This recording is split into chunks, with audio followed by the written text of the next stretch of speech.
नमस्कार, good news Bharat के YouTube channel में आप सभी दर्शकों का स्वागत है। मैं हूं संजीव कुमार शर्मा और आइए देखते हैं आजमगढ़ की कुछ खबरें फटाफट अंदाज में।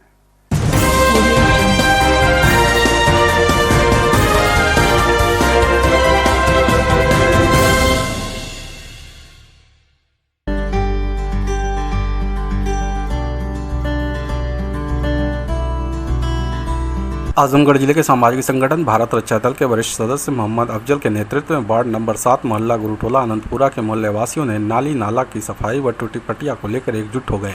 मोहल्ले वासियों ने आजमगढ़ सांसद दिनेश लाल यादव निरहुआ को शिकायती पत्र सौंपा और समस्या से जल्द निजात दिलाने की मांग की। पत्रक मिलने के बाद सांसद निरहुआ ने खुद मौके पर पहुंचकर मोहल्ले वासियों की समस्याओं के निदान का आश्वासन दिया। मोहम्मद अफजल ने बताया कि शहर के गुरुटोला में स्थित बड़ा नाला कटरा तिराहे से एकतरफा पुल होते हुए कोलघाट तक जाता है। कूड़े से नाला पूर्ण रूप से जाम हो गया है, जिससे आए दिन नाले से गंदा पानी निकलकर सड़क पर बहता है। बारिश में स्थिति बस से बदतर हो जाती है। मोहल्ले वासियों का आना जाना दूभर हो जाता है। साथ ही लोगों के घरों में नाले का गंदा पानी भर जाता है। नाले की पट्टियाँ जगह जगह टूट गई है, जिससे नाले में कई लोग गिर भी चुके हैं। पूर्व में डीएम के निर्देश पर एसडीएम सदर के आदेश पर नगरपालिका ने आनंदपन में नाले की आधी अधूरी सफाई कराकर अधूरा कार्य छोड़कर चले गए। नाले की पूरी सफाई न होने से हल्की सी बारिश में नाले का गंदा पानी एकतरफा पुल के पास फैल जाता है, जिससे आम जन को परेशानियों का सामना करना पड़ता है। इतना ही नहीं, एकतरफा पुल के पास मस्जिद व पुराना पीपल का पेड़ है, जो धार्मिक भावना से जुड़ा हुआ है। इसके पास काफ़ी गंदगी होने से भक्तों को काफ़ी दिक्कतें उठानी पड़ती हैं। मोहल्ला आनंदपुरा में नगरपालिका ने एक नया वाटर कूलर स्थापित कराया, लेकिन अभी तक इसका उद्घाटन तक नहीं हुआ है, जिसके कारण वह लाखों की मशीन धूल फाक रही है। स्थानीय लोगों को आज तक इसका लाभ नहीं मिल सका। इसके साथ ही मोहल्ले वासियों ने शंकर जी की मूर्ति से लेकर सब्जी मंडी व सब्जी मंडी से कटरा तिराहे व सब्जी मंडी से पांडे बाजार की जर्जर व क्षतिग्रस्त सड़क को अतिशीघ्र निर्माण कराए जाने की मांग किया। आजमगढ़ सांसद दिनेश लाल यादव निरहुआ ने मांग को जल्द पूर्ण कराए जाने का आश्वासन दिया।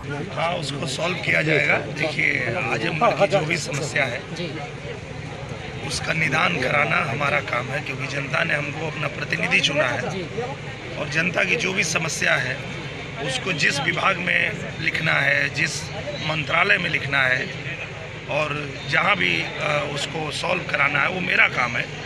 तो जो भी मेरे पास समस्या आ रही है उसको संबंधित विभाग को लिखना, उनको फ़ोन करना और उनकी समस्या का समाधान करना, यही तो हमारा काम है। सर, गुरुटोला मोहल्ले के लोग आप चाहते हैं कि आप उसका निरीक्षण करें, मोहल्ले का क्या कहना? बिल्कुल करेंगे, बिल्कुल करेंगे। अभी हमारे भैया ने बताया हमको भी कि वहाँ के लोग आए हैं और वो चाहते हैं कि आप एक बार आइए और वहाँ पे देखिए। तो पहले तो हम पढ़ लेते हैं उनकी समस्या क्या है और उसके बाद हम आकर के वहाँ निरीक्षण भी करेंगे और तत्काल उसको जो है सॉल्व करवाएंगे। आजमगढ़ जिले के देवगांव कोतवाली पुलिस ने चोरी की योजना बना रहे 3 शातिर चोरों को गिरफ्तार किया है। इनके पास से पुलिस ने असलाह, कारतूस व चोरी में प्रयुक्त होने वाले उपकरण को बरामद किया है। बता दें कि पुलिस अधीक्षक अनुराग आर के निर्देश पर अपराध व अपराधियों के खिलाफ चलाए जा रहे अभियान के क्रम में देवगांव कोतवाली पर तैनात उप निरीक्षक नागेश चौधरी अपने हमराइयों के साथ क्षेत्र में भ्रमण पर थे कि इसी बीच मुखबिर से सूचना मिली कि कुछ व्यक्ति क्षेत्र के बुढ़ऊ बाबा मंदिर के पीछे चोरी की योजना बना रहे हैं। उनके पास असलाह भी मौजूद है। सूचना के आधार पर उप निरीक्षक नागेश चौधरी अपने हमराइयों के साथ दबिश देकर 3 चोरों को गिरफ्तार कर लिया। पकड़े गए चोरों के पास से पुलिस ने असलाह, कारतूस, चाकू व लोहे की छड़ को बरामद किया है। पकड़े गए चोरों में दीपक कुमार मेहनगर का रहने वाला है, तो वहीं आतिश राजभर इसी थाना क्षेत्र के रजही गाँव का, जबकि लहरू को देवगांव कोतवाली क्षेत्र के कोटा बुजुर्ग गांव का निवासी है। आजमगढ़ जिले के देवगांव कोतवाली पुलिस ने दहेज हत्या में वांछित पति व सास को गिरफ्तार किया है। बता दें कि बीते 11 सितंबर को जौनपुर जिले के केराकत थाना क्षेत्र के सैद खानपुर गांव निवासी गौतम कुमार ने मुकामी थाने में रिपोर्ट दर्ज कराई थी कि उसकी बहन प्रियंका की शादी देवगांव कोतवाली क्षेत्र के शेखपुर बछौली गाँव निवासी प्रवीण के साथ हुई थी। ससुराल वाले आए दिन दहेज की मांग को लेकर उसकी बहन को प्रताड़ित करते थे। इस दौरान उसके साथ मारपीट की गई, जिससे उसकी मौत हो गई। पुलिस रिपोर्ट दर्ज कर आरोपी पति प्रवीण कुमार व सास गीता देवी को गिरफ्तार कर लिया। आजमगढ़ जिले के जीएनपुर कोतवाली पुलिस ने चोरी की घटना का खुलासा करते हुए एक चोर को गिरफ्तार करने के साथ ही उसके पास से चोरी के आभूषण सहित अन्य सामान को बरामद किया है। बता दें कि जीएनपुर कोतवाली क्षेत्र के केशवपुर मोचीपुर गाँव निवासी सावित्री वर्मा ने मुकामी थाने में रिपोर्ट दर्ज कराई थी कि बीते 8 सितंबर को उसके घर में चोरों ने कई जेवर चुरा ले गए। पुलिस रिपोर्ट दर्ज कर आरोपी चोर की तलाश में जुट गई। इसी बीच पुलिस ने मुखबिर की सूचना पर रजादेपुर मठ के समीप से चोरी की घटना में संलिप्त युवक को असलहे के साथ गिरफ्तार कर लिया। उसके कब्जे से पुलिस ने चोरी की घटना में प्रयुक्त औजार के साथ ही बीते 8 सितंबर की रात क्षेत्र के केशवपुर मोचीपुर निवासी सावित्री सुखसागर वर्मा के घर से हुई चोरी का पर्दाफाश करते हुए चोरी गए आभूषणों को भी बरामद कर लिया है। पकड़ा गया आरोपी सूरज सोनकर गोरखपुर जिले के बढ़लगंज थाना क्षेत्र के काली चौरा पन्ना चौराहा बड़ी मस्जिद मोहल्ले का निवासी है। आजमगढ़ जिले के निजामाबाद थाने की पुलिस ने सरिया की चोरी करने वाले चोर को गिरफ्तार करने के साथ ही उसकी निशानदेही पर चोरी के 64 किलो सरिया को बरामद किया है। बता दें कि बीते 11 सितंबर को रानीसराय थाना क्षेत्र के टूडीपुर गांव निवासी संतोष यादव ने निजामाबाद थाने में रिपोर्ट दर्ज कराई थी कि क्षेत्र के दमदियामन पुलिया में लगे सरिया को चोर चुरा ले गए। पुलिस रिपोर्ट दर्ज कर चोर की तलाश में जुट गई। इस बीच निजामाबाद थाने पर तैनात उप निरीक्षक पवन कुमार शुक्ला को मुखबिर से सूचना मिली कि सरिया चोरी करने वाला वांछित चोर क्षेत्र के दुबौलिया पुलिया के पास मौजूद है। सूचना के आधार पर उप निरीक्षक पवन कुमार शुक्ला अपने हमराइयों के साथ दबिश देकर आरोपी चोर को गिरफ्तार कर लिया। उसकी निशानदेही पर पुलिस ने चोरी के 64 किलो सरिया को बरामद कर लिया। पकड़ा गया चोर आशीष निजामाबाद थाना क्षेत्र के गौसपुर गाँव का निवासी है। खबरों में हो चला है एक छोटे से ब्रेक का। मिलते हैं ब्रेक के बाद। आप देखते रहिए गुड न्यूज भारत।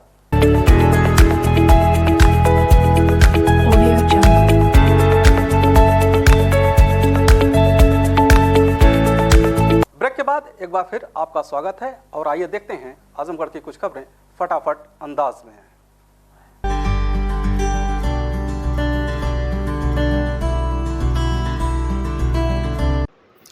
मानव जनहित सेवा संस्थान के प्रबंधक सचिव व जनपद के मशहूर कथावाचक कौशल किशोर चतुर्वेदी ने एक 58 वर्षीय महिला द्वारा उनके घर पर तांत्रिक क्रिया करने व छेड़छाड़ के आरोपों को निराधार बताते हुए उन्होंने जनपद के पुलिस अधीक्षक से निष्पक्ष जांच की मांग की है।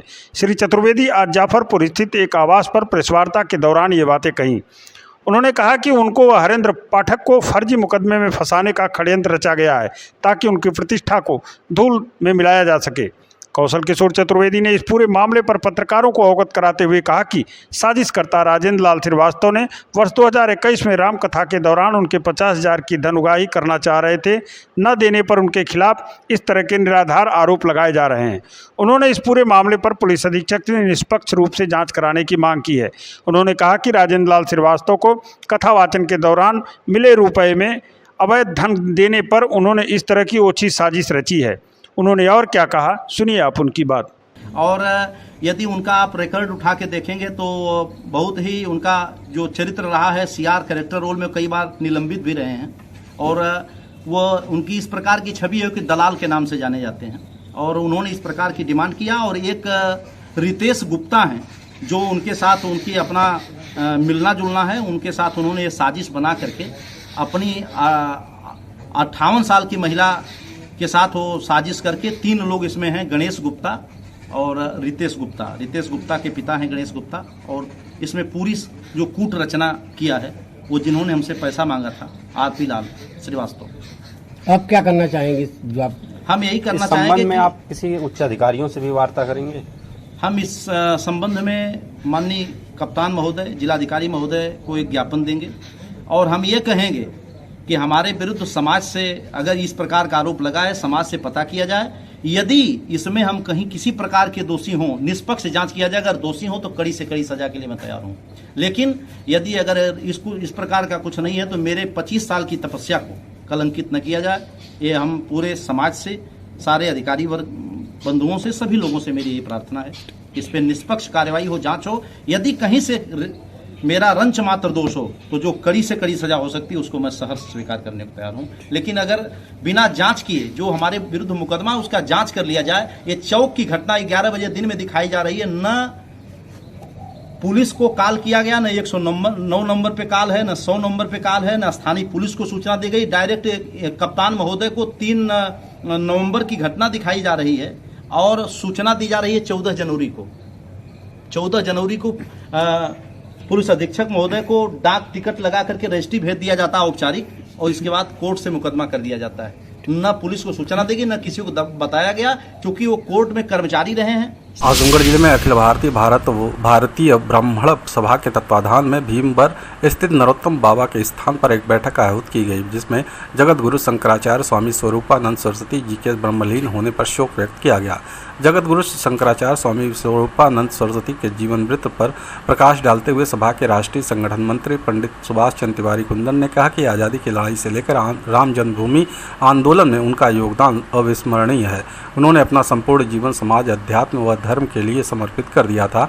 उनके निधन से सनातन धर्मावलंबियों की एक अपूरणीय क्षति हुई है। इसी कड़ी में किसान इंटर कॉलेज फैजाबाद के प्राचार्य मनोज मिश्र के निधन पर भी शोक व्यक्त किया गया। अंत में 2 मिनट का मौन रख पुण्यात्माओं की शांति के लिए ईश्वर से प्रार्थना किया गया। शोक सभा में ब्लॉक अध्यक्ष पंचदेव पांडे, मंत्री आशुतोष पांडे, अजय कुमार पांडे, अंजनी मिश्रा, संजय कुमार पांडे, जयनारायण पांडे, अभिषेक शुक्ला, गुलाब पाठक, करुणा कृष्णकांत शुक्ला, चंदू दुबे, रितेश पांडे सहित अन्य लोग उपस्थित रहे। आजमगढ़ नगर पालिका स्थित सरस्वती शिशु मंदिर में सूचना और प्रसारण मंत्रालय के केंद्रीय संचार ब्यूरो क्षेत्रीय कार्यालय भारत सरकार के द्वारा आज़ादी के अमृत महोत्सव में पोषण माह विषय पर एक जन जागरूकता कार्यक्रम एवं प्रश्नोत्तरी प्रतियोगिता का आयोजन किया गया। इस दौरान विद्यालय के प्रधानाचार्य धनंजय पांडे ने विद्यालय के छात्र छात्राओं को संबोधित करते हुए कहा कि पोषण अभियान के तहत सरकार द्वारा 2022 तक भारत को कुपोषण मुक्त करने का लक्ष्य रखा गया है। पोषण अभियान गरीब क्षेत्रों में बच्चों, महिलाओं और गर्भवती माताओं के पोषण को सुनिश्चित करने के पर केंद्रित है। पोषण में सुधार के लिए सरकार द्वारा और अधिक प्रयास किए जा रहे हैं। आंगनबाड़ी व्यवस्था में सुधार के प्रयास किए जा रहे हैं, जो भारत के पोषण लक्ष्य हासिल करने के लिए किए जा रहे प्रयासों का प्रमुख आधार है। कार्यक्रम को संबोधित करते हुए ब्यूरो के अधिकारी तारिक अजीज ने कहा कि पोषण व्यक्ति के समग्र विकास में महत्वपूर्ण भूमिका निभाता है। जैसे स्वस्थ शरीर में ही स्वस्थ मन का वास होता है, वैसे ही हमारे दैनिक आहार में लवण, विटामिन, प्रोटीन जैसे पोषक तत्वों का होना जरूरी है। एक सही पोषण होने पर आप कई बीमारियों से भी बचे रहते हैं। जब आप मौसमी फल और हरी सब्जियों का सेवन करते हैं तो ये आपकी सेहत के लिए अच्छा रहता है। इंसान के शरीर को कई बीमारियां इसलिए होती हैं जब उसका खान पान गलत होता है और उसकी दिनचर्या भी गलत होती है। यही वजह है कि वह बीमार जल्दी पड़ता है। उन्होंने यह भी बताया कि बच्चों और स्त्रियों के अधिकांश रोगों की जड़ में कुपोषण, घेगा रोग, बच्चों में सूखा रोग, रतौंधी और यहाँ तक अंधत्व भी कुपोषण का दुष्परिणाम है। उन्होंने बताया कि केंद्र और राज्य सरकार मिलकर कुपोषण को खत्म करने का अभियान चला रही हैं। कार्यक्रम में उपस्थित विद्यार्थियों के मध्य आज़ादी के अमृत महोत्सव में पोषण माह के थीम पर प्रश्नोत्तरी प्रतियोगिता का भी आयोजन किया गया, जिसमें सही उत्तर देने वाले 15 विजेता प्रतिभागियों को विभाग की ओर से पुरस्कार देकर सम्मानित किया गया। इस अवसर पर क्षेत्रीय प्रचार सहायक राम खिलावन, जयप्रकाश, विजय पांडे, दीपमाला, कशिश, मनोज सिंह, रीना, नीलम, साधना चतुर्वेदी सहित अन्य लोग भी उपस्थित रहे। आजमगढ़ जिले के अतरौलिया क्षेत्र के भरसानी, तेजापुर, चनैता, बोड़रा, लछरामपुर समेत अन्य गांव में उपखंड अधिकारी ब्रजेश कुमार राव व अवर अभियंता अवधेश कुमार पाल के संयुक्त नेतृत्व में बिजली चेकिंग अभियान चलाया गया, जिसके अंतर्गत बड़े बकायेदारों के विद्युत कनेक्शन काटे गए। बता दें कि इन दिनों Uttar Pradesh power corporation limited द्वारा समाधान सप्ताह चलाया जा रहा है, जिसके अंतर्गत बिजली समस्याओं का निस्तारण किया जा रहा है। वहीं 10,000 से ऊपर के बड़े बकायेदारों का भुगतान न करने पर कनेक्शन भी काटा जा रहा है। अत्यधिक लोड भार और मीटर लगाने की प्रक्रिया भी की जा रही है। लगातार बढ़ रहे विद्युत ओवरलोड को देखते हुए बाईपास कनेक्शन तथा बड़े बकायेदारों के कनेक्शन काटे जा रहे हैं। बिजली चोरी में लिप्त लोगों के खिलाफ मुकदमा भी दर्ज कराया जा रहा है। इसी क्रम में अधिकारियों द्वारा क्षेत्र के आधा दर्जन गांव में विद्युत चेकिंग अभियान चलाया गया तथा लोगों को समाधान सप्ताह के बारे में जानकारी दी गई। आजमगढ़ जिले में डॉक्टर सर्किल ऐप के माध्यम से लोगों को स्वास्थ्य के प्रति जागरूक करने के उद्देश्य से देवांश सॉल्यूशन का एक प्रतिनिधिमंडल सांसद व भोजपुरी फिल्म अभिनेता दिनेश लाल यादव निरहुआ से मिलकर पत्रक सौंपा और डॉक्टर सर्किल ऐप के प्रति जागरूकता फैलाने की अपील की। राष्ट्रीय योग गुरु द्वारा एक विशाल कार्यक्रम हेतु स्वास्थ्य शिविर प्रभारी अभिषेक श्रीवास्तव ने बताया कि डॉक्टर सर्किल ऐप हर कदम एक स्वस्थ समाज की ओर विचारधारा को लेकर चलते हुए लोगों को योग, ध्यान और आहार के प्रति जागरूक कर रहा है। दिनेश लाल यादव निरहुआ को पत्रक सौंपने के दौरान डेंटल सर्जन डॉक्टर शक्ति श्रीवास्तव, समाजसेवी अरविंद चित्रांश, अंशु राय, डॉक्टर तारिक, बलवंत सिंह सहित अन्य लोग उपस्थित रहे। तो वहीं संचालिका श्वेता श्रीवास्तव ने बताया कि स्वस्थ समाज के प्रति जागरूकता फैलाने हेतु सांसद दिनेश लाल यादव निरहुआ से चर्चा परिचर्चा भी किया गया।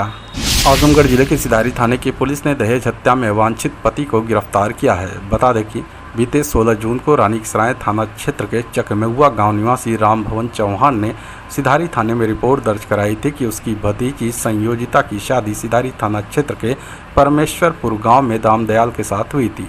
शादी के बाद उसकी भतीजी को ससुराल वाले दहेज की मांग को लेकर प्रताड़ित करते थे। एक दिन उसे मारपीट कर उसकी हत्या कर दी। पुलिस रिपोर्ट दर्ज कर आरोपियों की तलाश में जुट गई।